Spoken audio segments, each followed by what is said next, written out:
Morning, guys. So today we are going to move on to the next section in the factoring chapter.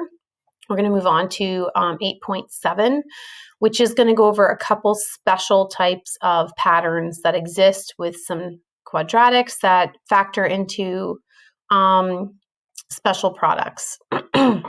Now, up at the top of the notes guide, if you've printed it or even if you're just viewing it on the screen, you'll see that I have all those perfect squares listed. So I have 4, 9, 16, 25, 36, and so on. Those are really just there for a reference for you. But basically, it's really going to be helpful as we move forward if you're familiar with perfect squares. Perfect squares are really just what you get when you square something. So when you square 2, like 2 squared, which is really just 2 times 2, you get 4. So that would be like the first one here, starting with that. Obviously, 1 squared is just 1. Then 3 squared, or 3 times 3 is 9. 4 squared, or 4 times 4 is 16. 5 squared, 25. 36 squared. 6 squared, 36, and so on. So I just got up to, I believe this is 15 squared here. Probably won't go much higher than that, but if you can at least be familiar with the ones up to like 144, since that's just 12 times 12, that will be very helpful. So basically what we're going to do today is we're going to do some special factoring. Now we have kind of come across a couple of these so far, but we didn't really focus on the pattern at the time because we hadn't officially learned it yet, so we're going to get into that a little bit more today. So the vocabulary here, it says the pattern for finding the square of a binomial gives you the pattern for factoring trinomials of the form a squared minus b squared, and these are called difference of two squares. So when we were factoring our trinomials, every once in a while we found one where it was really just a binomial, and the reason why was because basically that middle term of the trinomial was essentially a 0. So you ended up with, like, let's say x squared. Maybe I'll write it as an x squared to make it look a little more familiar. So if you had like x squared minus 4, for example, that would really be the same thing as x squared plus 0x minus 4. Something like that. So because that middle term was a 0, we just didn't have to write it. And so you just saw it as a binomial, even though you're still kind of factoring it like you would a trinomial. So the way I think of this is, normally we say what two numbers multiply to get that third term, and then if this is a subtraction sign, they subtract to get the middle number. Well, what two numbers multiply to get 4 and then subtract to get 0? Well, if two things are going to subtract to get 0, they need to be the same number, but one positive and one negative. So that's why this will only work with numbers that are perfect squares, because numbers that are perfect squares have factors that are 2 of the same number. So like 4 would have the factors 2 and 2, or 9 would have the factors 3 and 3, or 16 would have 4 and 4, and so on. So when you're looking on your factor chart, if you're not sure if a number is a perfect square, because you can't remember them off the top of your head or whatever, if you look on the factor chart that I gave you before spring break, if you look up, let's say, 36 on your factor chart, you'll see 6 and 6 listed as a pair. So then you'll know that you can use this pattern. So basically what happens is the first term would be a perfect square, which if you just have x squared or some variable squared, it's a perfect square. And then the number that's being subtracted has to be one of these numbers up here in my perfect square list. And then if that happens, then you can basically just split it up equally into the two factors that are the same number twice, but you have to have these opposite signs because that's what makes that middle section cancel out. So you can only do this when the two perfect squares are separated by a subtraction sign, which is why it's called the difference of two squares, because difference indicates subtraction. And then when you do the two factors, you need to have opposite signs because you need to have a positive multiplied by a negative to get that negative on that last number. So let's try a few examples. So if you're going to look at example 1 here, and we're going to factor this polynomial, like I was saying to you before, this is basically x squared plus 0x minus 81. So if you were just going to factor this like we were thinking about it prior to today, we would say, okay, we're going to do x and x because that's how we get this x squared. And then we would say, like, what two numbers multiply to get 81 and subtract to get nothing? Well, if you looked up 81 on your little factor chart, you would have 1 times 81, and then you would have 9 times 9. So you would know now that you have to pick 9 times 9, and of course they're going to need to be opposite signs in order to cancel out and get the 0. Okay? Hi, Kira. Okay, so now let's try it for the next one. So the next problem, we have a 9x squared and a 4y squared. So the 9, this time the x squared has a number in the front, but that's okay as long as the number is a perfect square. So 9 is a perfect square because 3 times 3 equals 9. So you're just going to split them up equally into 3x and 3x. Then you're going to look at your 4y squared, and this one, it's okay if it has a variable as long as it's squared. 4 is a perfect square, so you could break that up into 2y and 2y. The key is you need to be able to break it up into the same thing twice. And then because you have the minus sign in the middle here, you have to do a plus in one parenthesis and a minus in the other. It doesn't matter which one's first or second, but you have to have one of each. Okay, so now when you go to look at the third example here, you might notice that it is an x squared. There's a 125, which is also on that list of perfect squares at the top of the page. There is a minus sign, but the 80 is not a perfect square. So at this point, you wouldn't be able to do this problem using this pattern because 80 is not a perfect square. But remember, every problem that you do before you factor using this difference of two squares or AC method or any of the methods that we've learned, you should always check for a GCF first. So is there a GCF that we can divide out of this first? So 80 and 125, what can we divide both of those by? So let's say we divide them both by 5, right?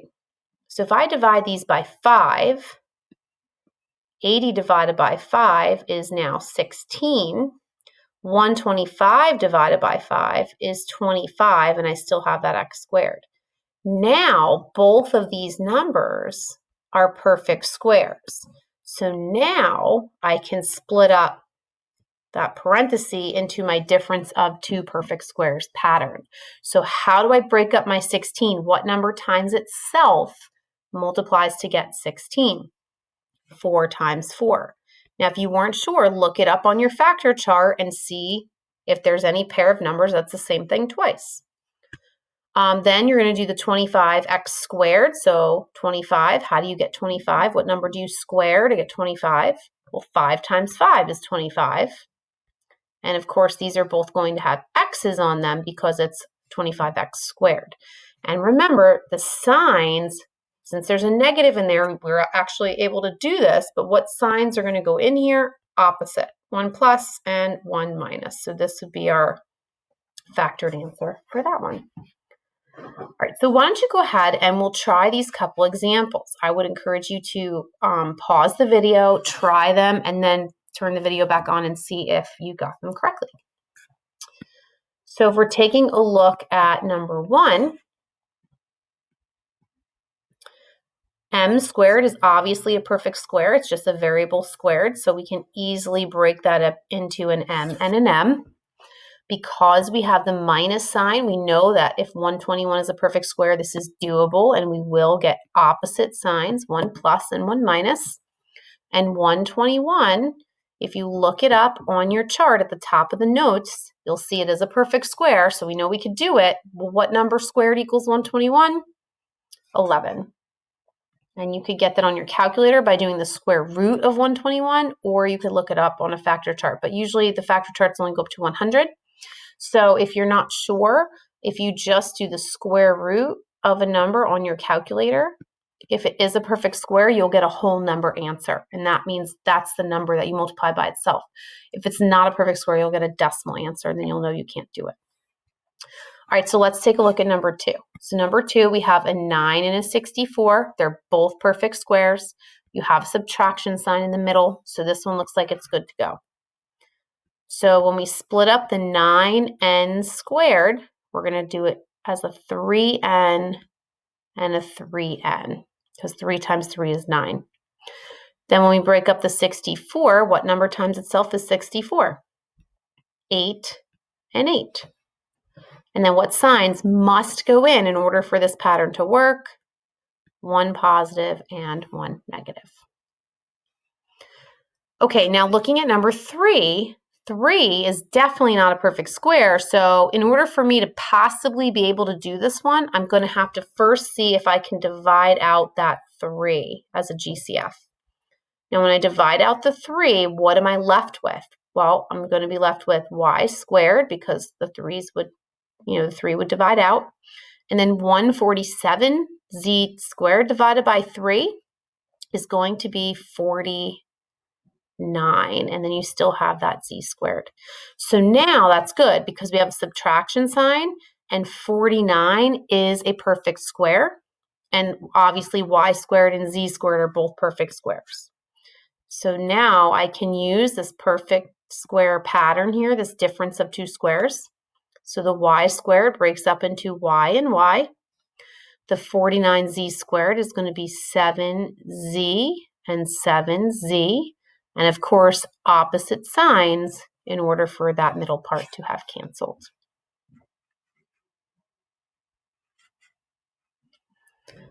Okay, so moving on to the second pattern. So the first pattern was when the middle term canceled out, and that's why we only saw binomial, and it had to have that minus sign in there, and that's why it was difference of 2 perfect squares. So now we're going to go over the perfect square trinomial pattern, which is when your parentheses that you end up with, the 2 factors, instead of ending up with opposite signs, you would have either 2 pluses or 2 minuses. And when you have the exact same thing twice for your factors, you could then write it as like a plus b with the square on the outside or a minus b with the square on the outside, just indicating that you have the same factor twice. So in this situation, just like the last time, the first term will have to be a perfect square, the last term will be a perfect square, but the middle term will be what you get if you multiplied those 2 and then doubled it. So for example, if you look at like example A, x squared is a perfect square, 49 is a perfect square. But what is like the number that's being squared to get 49? 7. So if you did 7x and doubled it, you get that 14 in the middle, then you know that this pattern would work here. Now, if you don't recognize the pattern on these, it's not the end of the world because you could just do the normal factoring that we've done. So you could just do, x squared is x and x.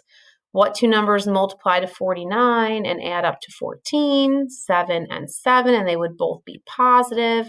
And then you'd be like, oh, I got the same thing twice. And then you could just go ahead and write it once with the little square on it.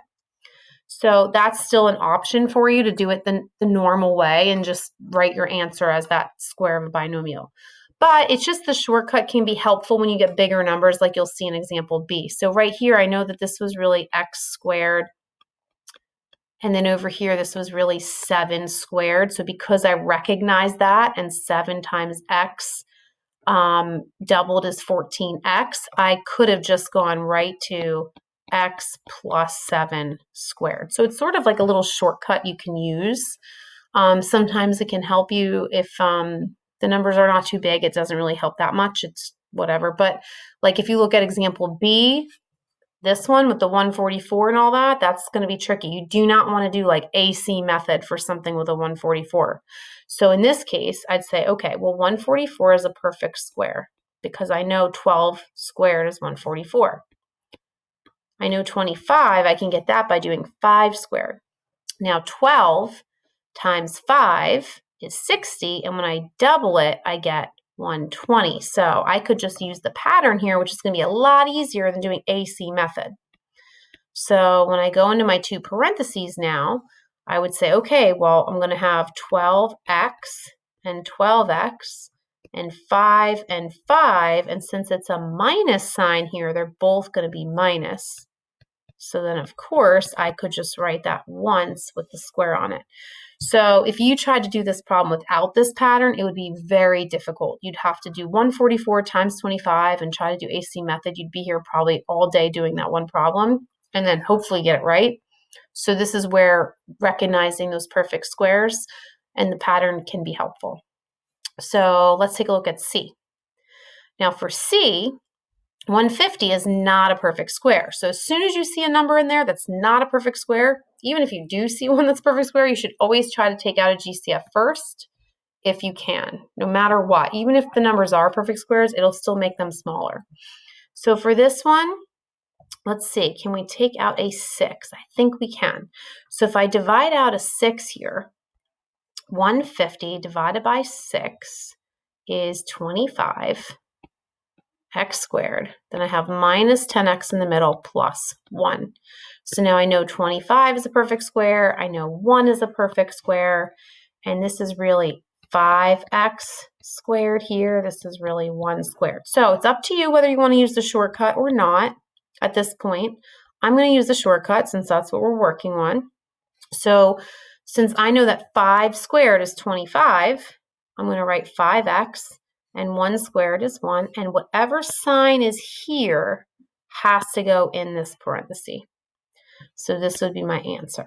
Now, if you did it the old school way, after you took out that 6, right, you would have had this whole thing, and then you would have had to do 5x minus 1, 5x minus 1. Then you would have noticed that it's the same thing twice, so then you would have wrote it once with the square. Same answer.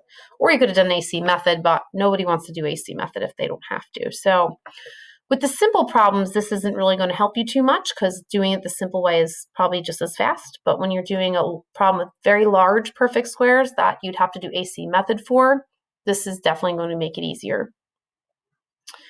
Okay, so with that being said, if you take a look at number 1, for example, this pattern's not going to be that helpful, or it's not that it's not going to be helpful, it's just not going to make your life any quicker. It's not going to save you time, right? So if you're doing number 1, you might just be like, I'm just going to do it the old school way, x and x, what numbers multiply to 16 and add to get 8, 4 and 4, and then you're like, oh, I'll just write it once with a little square on it, done. That's totally fine. But when you get to a number like number 2, you have bigger numbers. Now, again, like I said before, no matter what, even though 9 and 36 are both perfect squares, you still want to take out a GCF here if you can, and 9 is a GCF. So you still want to do that. Technically, it's not factored completely unless you do that. And if you're doing a multiple choice quiz, the answer may not show up if you don't take out your GCF. So after I divide out my 9, the rest of this, I can now do x and x. What 2 numbers multiply to get 4 and add to get 4? Positive 2, positive 2. And then I'll be like, oh, hey, I got the same thing twice. So I can just write it once with the squared. But if you noticed that these were perfect squares, you could have just skipped down to this 9 times x plus 2 all squared from the beginning. So it just saves you that extra step. Okay, now number 3 is an example where you have to do the pattern or you're going to be here for quite some time trying to do AC method. So if we look at number 3, okay, we have a perfect square here because if we do 2 squared, we get that 4. We have a perfect square here because if we do 5 squared, we get 25. 2 times 5 is 10, and 10 doubled is that 20. So we can use the pattern. So now that I know I'm going to use the pattern, I'm going to do 2x, whatever sign is here, which is a minus, and then I'm going to do the 5y and square it. And I don't have to really worry about AC method because I could just write the answer like that.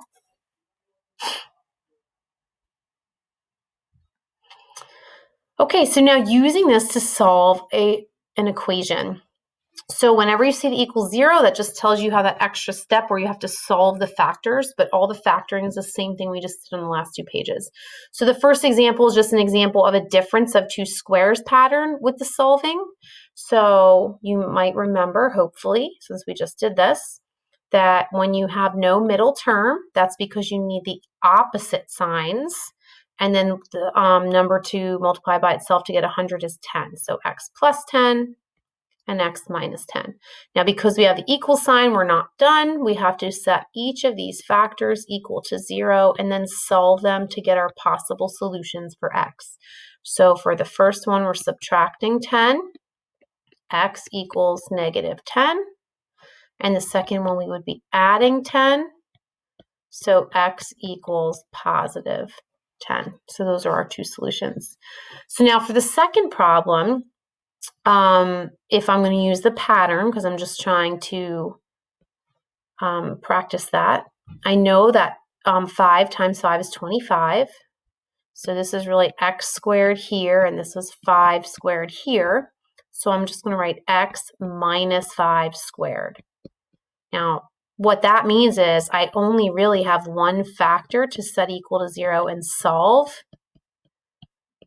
because what's going to happen is this solution, I would just get that same number twice for both of my answers. So let's say you had done this one the old way, right?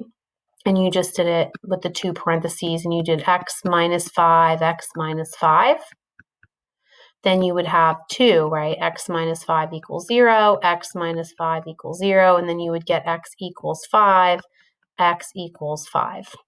So you're going to get the same solution twice. If you do it this way, you're going to get 5. It's still the same answer. You just don't need to get it twice. All right, and I think that's about it for today. We will review this lesson again on Wednesday, but this will give us a little start. So after you watch the video, look at the notes, then go ahead and try completing the homework quizzes. I'm going to be doing the homeworks through the quizzes app from now on, just to kind of keep it all in one place. Again, though, if you have questions, sign on to the meetup at 10:30 or message me through Remind or email. And that's it. Hope you guys have a great rest of your day.